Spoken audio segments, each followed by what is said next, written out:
அதே போல நாம் பாடசாலையில் செய்யக்கூடாத செயல் மனமாற்றம் செய்தல், நல்ல பழக்க வழக்கங்களை கடைபிடிப்பதால் கிடைக்கும் பயன், மன மகிழ்ச்சியாக உடன் வாழலாம். பொது இடம் அல்லாதது கேட்டுக்கிறாங்க. இதுல இருக்கிறதுல பொது இடம் அல்லாதது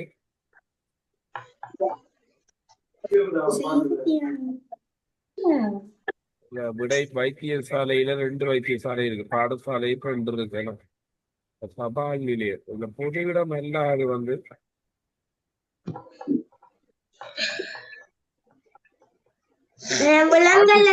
கொடுத்துருக்கு, ஆண்டு சீட்ல என்ன கொடுத்துருக்கு யாரும்.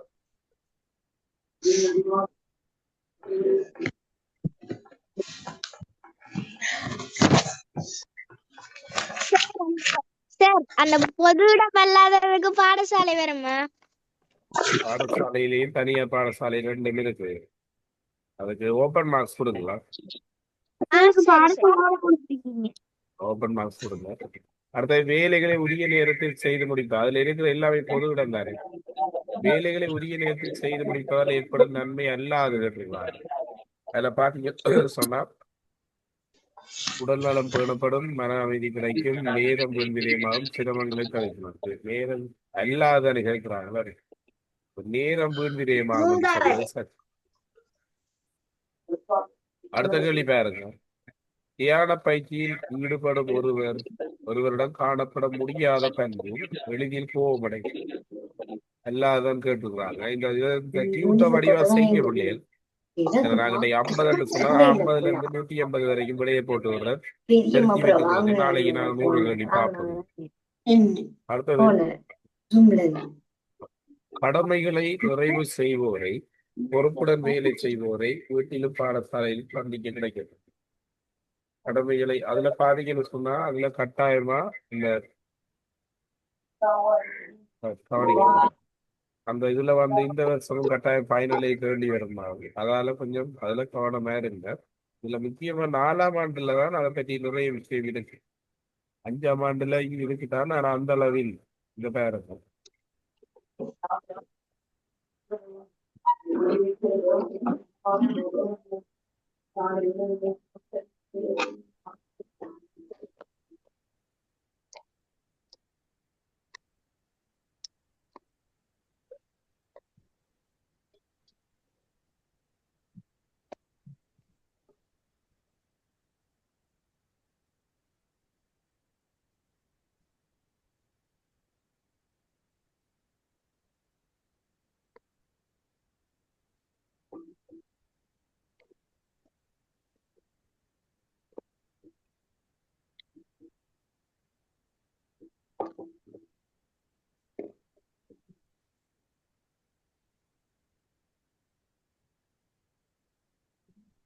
இதுல பாருங்க. முதலாவது உடலை தளர்த்தல்ல என்னென்ன விஷயம் இருக்குன்னு பாருங்க. இது நீங்க கட்டாயம் பாடமாக்கி வைக்க வேண்டிய ஒரு விஷயம்.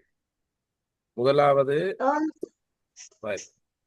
இதுல பாத்தீங்கன்னு சொன்னால், சௌகரியமாக அமருக, கண்களை மூடிக்கொள்க, மெல்ல மெல்ல கை கால்களை தளர்த்துக, கால் விரல்கள், கணைக்கால், முழங்கால், வயிறு, இடுப்பு, நெஞ்சு, தோள்கள், அப்ப அந்த உடல் உறுப்பிட எல்லாம் வாரது, உள்மூச்சு வழிமூச்சு வர்றது, அதெல்லாம் முதலாவது படிமுறையில வேற உடலை தளர்த்து. அதே போல இப்போது உடல் தளர்ந்து விட்டது, உங்கள் உடல் இதமாக இருக்கிறது, இனி உள்ளத்தை விதப்படுத்துவோம், இனி உள்ளத்தை தளர்த்துவோம். தூரத்தை கேட்கும் ஒலிகளை செய்மடுங்கள், தூரத்துல கேட்கிற ஒலிகளை செய்மடுங்கள், சுற்றுப்புற சூழல் கேட்கும் ஒலிகளை செய்மடுங்கள், அருகில் கேட்கும் ஒலிகளை செய்மடுங்கள், இதே துடிப்பை செய்மடுங்கள் என்று சொல்றதெல்லாம் இதுக்குள்ள வேற 2வது படிமுறையில. 3வது பாத்தீங்கன்னு சொன்னா,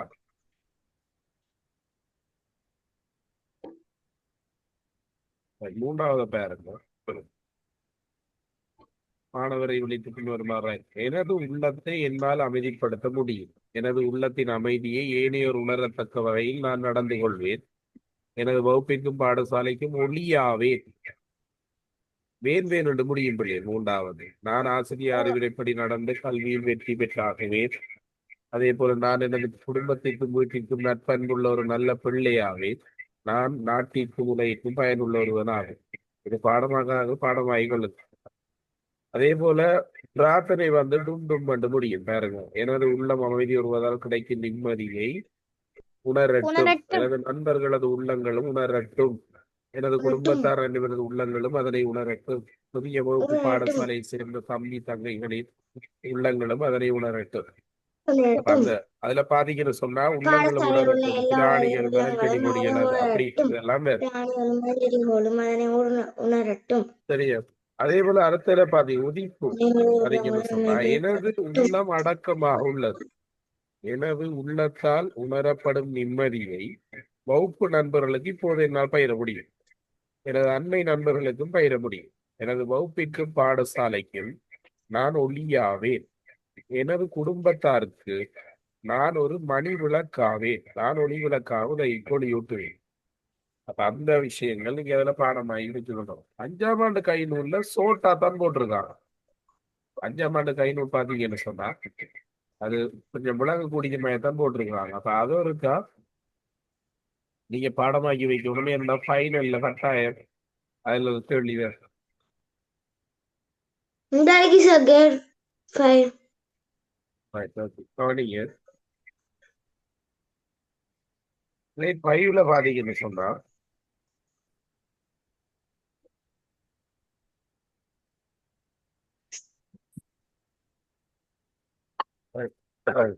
கிரேட் 5 பாத்தீங்கன்னு சொன்னா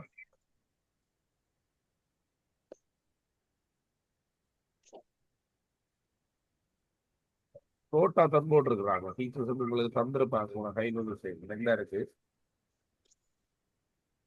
4ஆம் ஆண்டுல அது டீப்பா படித்தபடியா 5ஆம் ஆண்டுல அதை கொஞ்சம் தந்துக்கிறாங்க பாருங்க. என்னடா இதுல ஏன் மெனக்கறதுன்னு சொன்னா இது கட்டாய முறை கேள்வியா வேறு.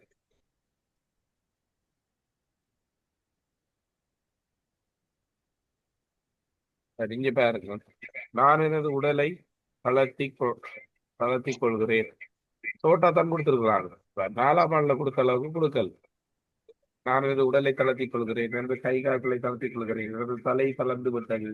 நெஞ்சு தளர்ந்து விட்டது. அதே போல 2ஆவதை பாருங்க. சுற்றுப்புறத்தில் ஒலிகளை நன்கு செவிமடுக்கிறேன். மனதை தளர்த்திக் கொள்கிறேன். வகுப்பில் உள்ள சூழல்களை செய்மடுக்கிறேன். அதே விஷயத்த சோட்டா போட்டிருக்காங்க. இந்த பூலம் இருக்கு. 3ஆவதுலையும் பாருங்க. நான் இவ்வாறு மன உறுதி போடுகிறேன். நான் பெற்ற உலக அமைதியை நண்பர்களுக்கு பகிர்கின்றேன். நான் பெற்ற அமைதியை குடும்பத்தாருக்கு பகிர்கிறேன். இந்த ஒளியாவேன்றதா அதுலயும் இருக்கு, இதுலயும் இருக்கு. பிரார்த்தனையில பாருங்க. மலரும் சோட்டா தான் போட்டிருக்கலாம். அது இருக்கா கவனத்துல கொள்ளுங்க. அடுத்த கேள்வி போகும். அப்ப இதுக்கு என்ன விட வேறுன்னு சொல்லுங்க வாங்க. கடமைகளை நிறைவு செய்வதை பொறுப்புடங்களை செய்து வீட்டிலும் சந்தர்ப்பத்திலும் சந்தர்ப்பம் அதாவது சந்திக்கிறதுக்கு கிடைக்கட்டும் என்று சொல்றது எத்தனையாவது படிமுறையில வேறு.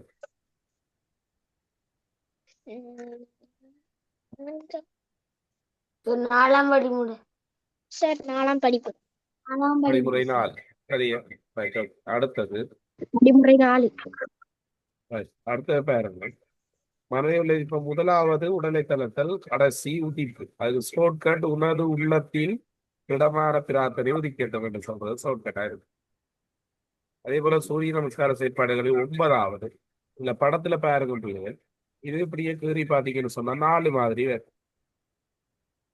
இவ பாருங்க. இது வலக்கால் முன்னுக்கு போனா இடக்கால் முன்னுக்கு போனா வலக்கால் முன்னுக்கு போனா 4ஆவது, இடக்கால் முன்னுக்கு போனா 9ஆவது.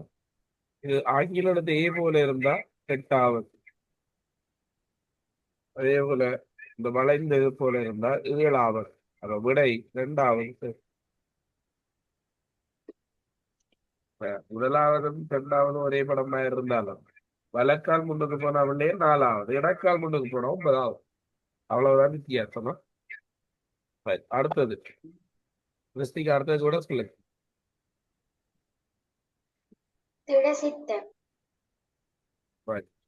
இல்ல சார், உதிப்பு. நான் ஒளி விளக்காவேன். எனது குடும்பத்தாருக்கு ஒரு மணி விளக்காவேன். உலகைக்கு ஒளி ஊட்டுவேன் என்று சொல்றது எதுல வருது? உதிப்பு. உதிப்பு விடையா? இந்த இருக்கு பாருங்க. உங்களையும் பாடமாக்கி வைத்துக்கொள்ளும். சோதாம விட்டுருக்கேன் அதோட சுத்தம் பண்ணி சோதாம விட்டுறாரு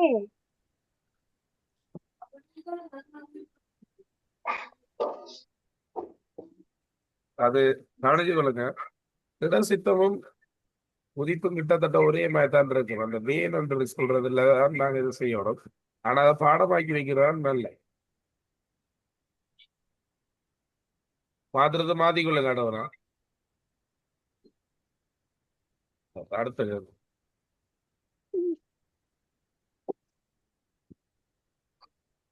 வந்து சூழலில் அடுத்த கேள்வியை பாருங்க. சூழலின் ஒலிகளை கேட்கும் ஒலிகளை தூரத்தை செய்மடுங்கள் என்று சொல்றது யான பயிற்சியிலே திணையாவல் என்று சொல்லி கேட்கிறாங்க. தூரத்தை கேட்கிறது அருகில கேட்கிறது எல்லாம் செய்மடுங்கள் என்று சொல்றது எதுக்குள்ள வேறு இரண்டாம் படிமுறை இரண்டாம் படிமுறை. Right, அது சரி. அடுத்தது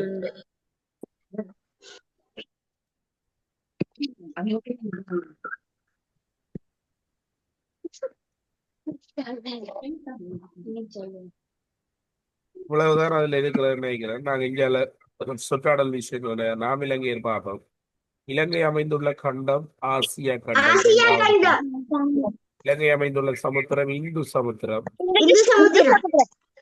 Right. அதுல உங்களுக்கு தெரியும் இலங்கைக்கு மேற்கில் அமைந்திருப்பது இலங்கையின் வடக்கே இருப்பது இந்தியா. கிழக்கே இருப்பது மலேசியா சிங்கப்பூர் தாய்லாந்து. அதே போல தெற்கே இருப்பது இந்து சமுத்திரம். மேற்கே இருப்பது ஆப்பிரிக்க நாடுகள். முதலாவது மிகப்பெரிய மாவட்டம் இலங்கையில அனுராதபுரம். Right. அடுத்தது மகாவலி கங்கை அமைந்துள்ள நீர்த்தேக்கம். அல்லாத கேட்டிருக்கிறாங்களா? அப்ப அல்லாதன்னு சொல்லக்குள்ள கொள்கொள்ள சரி. மற்றதெல்லாம் இதுல இருக்குதா?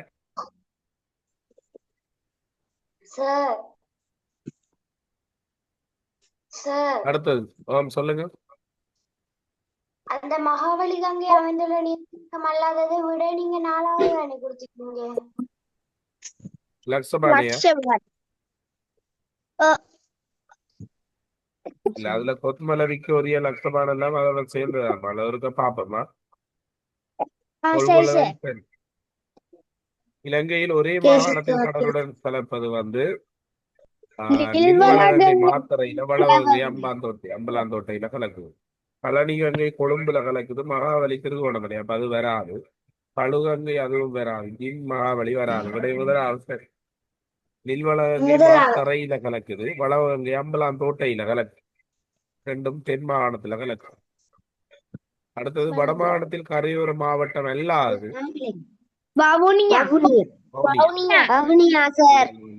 கரையோரம் இல்ல. இலங்கையில் அதிக அளவான நீர் உற்பத்தி செய்யப்படுகின்ற நீர்த்தேக்கம் வந்து விட சரி. யாழ்ப்பாணம் வந்து வடமாகாணம். அனுராதபுரம் வடமத்தி. தனத்தொகைக்கூடிய மாவட்டம் கிழக்கு மாகாணத்துல தலைநகர் அது திருகோணமலை. இலங்கையில் உள்ள நிர்வாக மாவட்டங்களின் எண்ணிக்கை வந்து 20 மாவட்டங்கள் கேட்டா தான் 22 பேர். அடுத்த அதிக அளவு மாவட்டங்களை கொண்ட மாகாணம் வடமாகாணம். 5 மாவட்டங்கள் இருக்கு. யாழ்ப்பாணம், கிளிநொச்சி, மன்னார், வவுனியா. அதே போல வவுனியா வந்து வடமாகாணம். குறைந்த மாவட்டம் இருக்கிறதுக்குள்ள கிளிநொச்சி. இலங்கையின் முதல் மன்னன் வந்து விஜயன் தான். இந்தியால இருந்து 700 தோழர்களோட இங்க வந்தார். இலங்கையின் ஆதிக்குடிகள் அல்லாதவர்கள் சிங்களவர். அதாவது இயக்கர் நாகர் எல்லாம் இலங்கையின் ஆதிக்குடிகள் தான். இலங்கையின் அமையுடன் பற்றிய சரியான கூத்து கேட்கிறார்கள். இரண்டாவது இலங்கையின் சமுத்திரத்தின் மத்தியில் அமைந்துள்ளது. சொல்லுங்க. 16வதுக்கு என்ன விட? என்ன கேள்வி? 16வதுக்கு சனத்தொகை குறைந்த மாவட்டம் கிளிநொச்சியா? ஓகே. அடுத்தது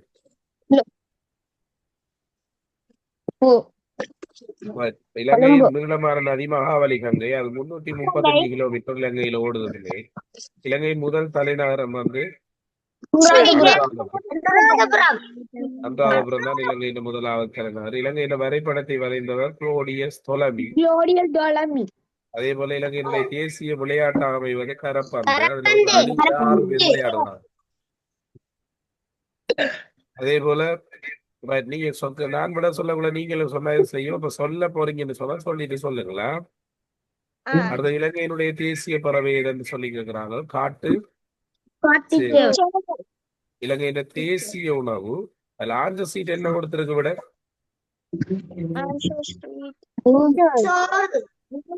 நூறு. அப்படியா பாச்சோறு கொடுத்தாலும் சரி விடுங்களா அதுக்கு. இலங்கை தேசிய விலங்கு மரணி. அடுத்த பாருங்க, இலங்கையினுடைய தேசிய ரத்தின கல்லி நிறம் நீலம். இலங்கையுடைய விலங்கு வந்து இதுக்குள்ள இருக்கிறதுல நீல புல் சரியான விட. இலங்கையில தேயிலை பயிரிடப்படும் மாவட்டம் எல்லாம் அது கேட்கிறாங்க. விடை கொழும்பு. அடுத்த பாருங்க, இலங்கை நெல் அதிகமா பயிரிடப்படுறது அம்பாறை மாவட்டம். முதலாவது மட்டக்களப்பை விட அதிகம். சொல்லுங்க மதுரையிலையும் தேயிலை பயிரிடுவாங்களா? வடிவ கேள்வி. மதுரையில் எல்லாம் இருக்குடா. மதுரையில் எல்லாம் இருக்கு. சரியா அந்த போட்டோஸ் போட்டு விடுறேன். அதாவது தேசிய கொடியில் தமிழ் மக்களை குறிக்கும் நிறம் வந்து செம்மஞ்சள். அதுல எங்களுக்கு தெரியும் செம்மஞ்சள்ன்ற பட்டி தமிழ் மக்களையும், பச்சை நிறப்பட்டி முஸ்லிம் மக்களையும் ஏனைய இன மக்களையும் குறிக்கும். சரியோ. அடுத்த தேசிய கொடி ஏற்றப்படும் சந்தர்ப்பம் அல்லாது திருமண நிகழ்வு. தேசிய துக்க தினத்துல உடாரக்கம்பத்துல என்ன செய்யப்படுது? தேசிய கொடி ஏற்றப்படுது. அதே போல இலங்கையினுடைய தேசியத்தை ஏற்றியவர் வந்து ஆனந்த சமரக்கம். அது ஆங்கிலத்துல மொழிபெயர்த்தவர் தான் CWW கண்ணங்கரன். தமிழ்ல மொழிபெயர்த்தவர் மூணா நல்ல தம்பி பண்டித அமரதேவா தான் அதுக்கு இசையமைத்தவர். இலங்கையினுடைய தேசிய மலர் வந்து நீலோட்பலம். இலங்கையின் குடியரசு தினம் வந்து மே 22. இலங்கையின் தேசிய இலச்சினையில் தர்ம சக்கரம் காட்டுவது தார்மீகம். அதே போல தேசிய கொடியின் குறியீடுகளில் ஒன்று தேசிய கொடியில் இருக்கிறது வந்து அவருடைய சரி. தேசிய இதம் பாடும்போது நிற்க வேண்டிய சரியான மெய்நிலை வந்து பெரிய கவனமாக. நாகமரத்தின் இளம் தளிரி நிறம் வந்து நாகமரத்தின் மலர நிறம் வந்து வெள்ளம். இலங்கையினுடைய தேசிய குறியீடாக அமையாதது என்னுடைய தேசிய குறியீடு அமையாது தர்ம சக்கரம். பின்வருவற்றில் தமிழரின் பண்டிகை அமைவது தீபாவளி. தமிழர்களின் புனித நூலாக அமைவது இலங்கையில் முதல் ஆட்சி செய்தவர் யாருன்னு சொன்னா போர்த்துகீசர். அதுக்கு ஷார்ட்கட் தெரியும் போடலாம். ஒரு இலங்கையில் அதிக அளவு பனை பயிரிடப்படும் மாவட்டம் யாழ்ப்பாணம். இலங்கை முழுவதையும் கைப்பற்றி ஆட்சி செய்த வெளிநாட்டவர் வந்து ஆங்கிலம். அவங்க 1796 வந்திருந்தாலும் 1715 தான் இலங்கை முழுசா கைப்பற்றி ஆண்டாங்க. அவங்க 1948 வரைக்கும் ஆட்சி செய்தார். இலங்கையின் முழுவதை ஆட்சி செய்த அந்நியவர் ஆங்கிலேயர். போர்த்துகீச இலங்கை ஆண்டது 1505 1505. இலங்கையின் போராடிய வீரர்களில் ஒருவர் பொங்காலகொட பண்டா. யானைகள் சரணாலயம் அமைந்துள்ள இடம் விலையூட்டி வந்து சருகுமா. அதே போல இலங்கை சொல்லுங்க அதுக்குரிய உங்களுக்கு போட்டு மீதிய முடிப்போம். சரியா கொஞ்சம் ஸ்பீடா அந்த இடையில ஐக்கியம் ஒன்றும் இல்லாம சரியா அந்த வீடியோ போடாம சரியா 5 காலுக்கு ஜாயின் பண்ணுங்க. அதை அப்படியே ஃபுல்லா போட்டு முடிக்கலாம். சரியா அந்த நேற்றைய வீடியோஸ்